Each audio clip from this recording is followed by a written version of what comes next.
The images in the following program are highly sensitive and may be as disturbing to viewers as they were to us. However, we have to show the truth about animal cruelty.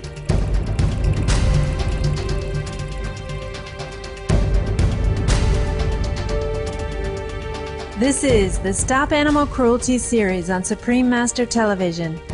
On today's program, we feature an interview with an acclaimed author from the United States, Dr. Jeffrey Masson.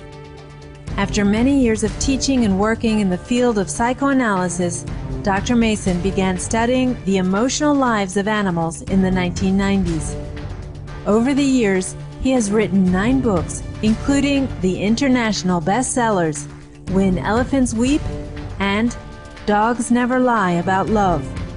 In his recently published book, The Face on Your Plate, he explains how our food choices profoundly affect animals, our health, and our planet. Jeffrey Masson now shares how his research led him to change his diet and adopt a vegan lifestyle free of animal products.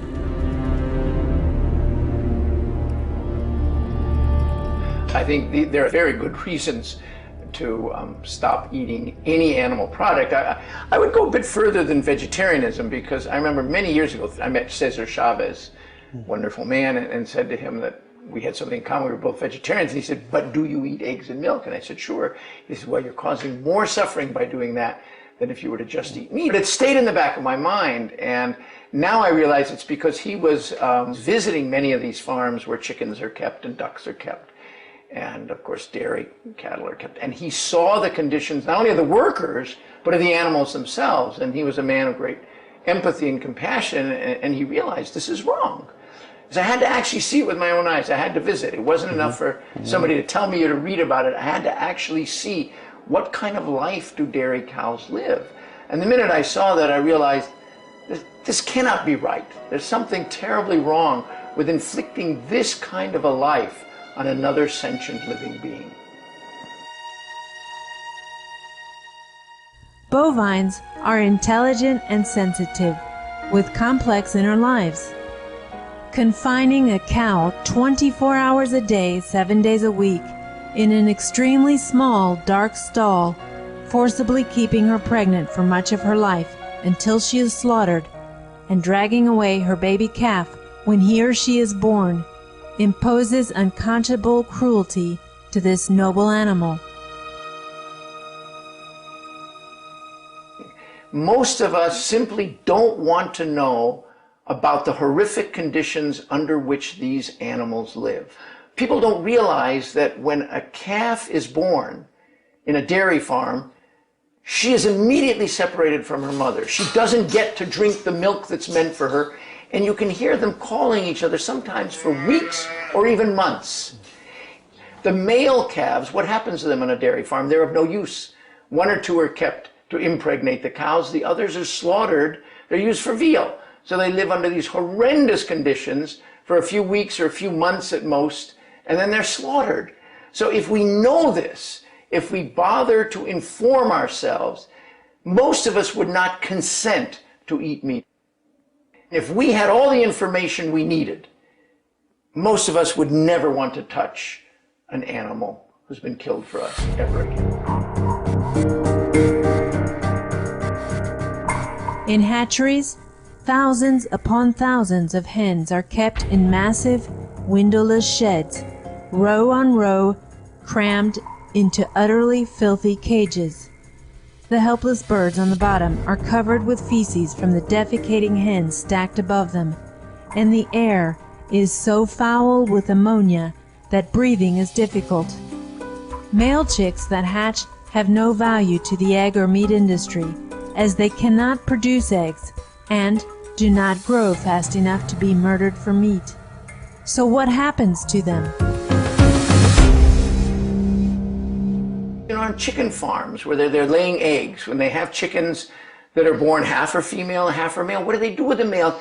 They macerate them. They put them in these giant machines that simply crush them alive. How could anybody do that? What about eating eggs labeled free-range or organic from hens kept under so-called humane conditions. Free range. Free range is not regulated by the federal government, so it can mean anything you want. And I have visited a few farms where they say our chickens are free range. The chickens laying the eggs get to go outdoors. And sometimes it means a space this big, or they're out for 5 minutes. They're by no means living the life they evolved to live. Jeffrey Masson has noted a deep similarity between humans and animals in terms of their fear of death.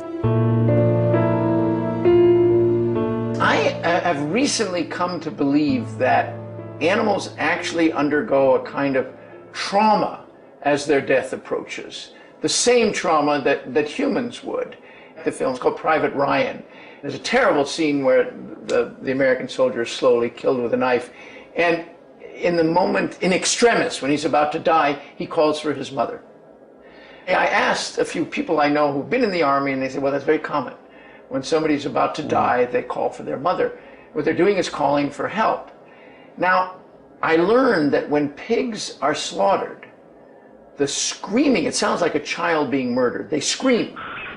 And I asked some scientists who were not particularly concerned with animal suffering, and I said, why do they scream like that? And they said, oh, don't you know? They're calling for help. I said, what do you mean? They said, well, in the wild, when a pig, a small pig, a baby pig, is being attacked, it gives this high-pitched squeal, and that immediately calls the herd. And the whole herd comes thundering over, and they protect the baby.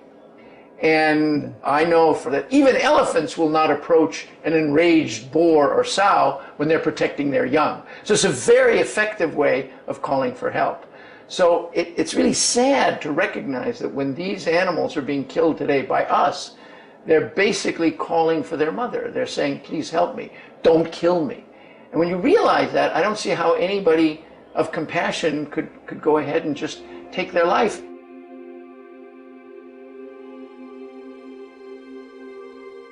What about consuming the flesh of animals who have been raised on what are termed organic farms? Do these animals actually lead happy lives, as the meat industry would like us all to believe? I've seen ducks, for example, on these so-called humane farms, organic farms, and these ducks are near a pond but are never allowed to go into the pond.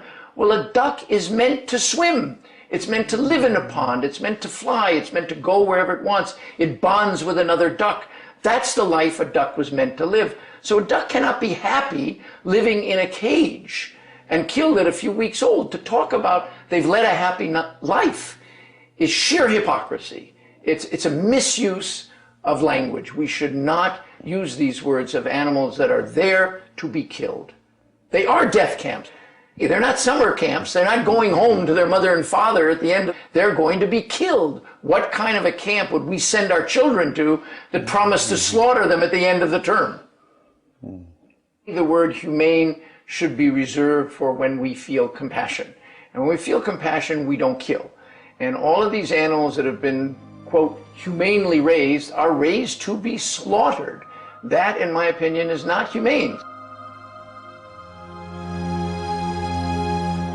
Some people believe that it is acceptable to consume fish, saying that fish do not feel pain when they are caught or killed. However, this view is rooted in ignorance and does not reflect the intense anguish experienced by these innocent beings when they are taken from the water. Anybody who's ever fished, I only did it once in my life, I'd never do it again, but you know that that fish is feeling pain. They're gasping for air. Somebody comes and hits them with a board. It takes them a long time to die. They're in agony. Just like any other animal, they are being traumatized. They do not want to die. They know they are dying. They fight with every ounce in their body not to die. I can see no reason whatever to eat fish. The meat industry not only causes unbearable suffering to farm animals, it also destroys the lives of our fellow human beings who kill these animals and thus constantly witness pain, death, and agony. Award-winning American author and chief investigator for the Humane Farming Association, Gail Eisnitz, who interviewed many abattoir workers in the United States for her book Slaughterhouse, reports that many of them turn to alcohol or drugs in an attempt to forget the murdering they do all day.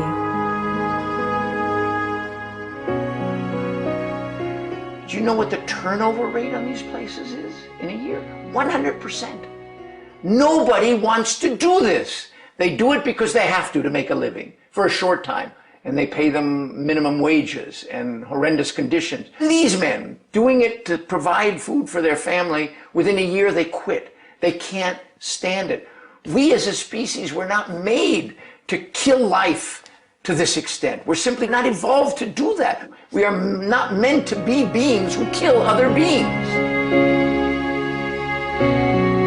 As more and more people come to fully understand the cruelty and oppression inherent in the way we treat most animals, Dr. Masson believes that society will change in the future and animals will be rightfully viewed as our equals. I'm absolutely convinced that people will look back and wonder, how could we have done this in exactly the same way that we talk about slavery or homophobia or sexism? How could we have been so blind? Many thanks, Dr. Jeffrey Masson, and all others who share their wisdom and help people to realize the barbarism and savagery of the animal agriculture industry. Through your courageous and diligent efforts, you are helping to create a world soon to come where all embrace the loving organic vegan diet and live in peace and harmony with animals. Be veg, go green to save the planet. For more details on Dr. Masson, please visit jeffreymasson.com. Books by Dr. Masson are available at the same website. Thank you for your presence on today's episode of Stop Animal Cruelty. Coming up next is enlightening entertainment after noteworthy news. May you live each day with joy, wisdom, and nobility. For more details, please visit www.suprememastertv.com/stop-animal-cruelty.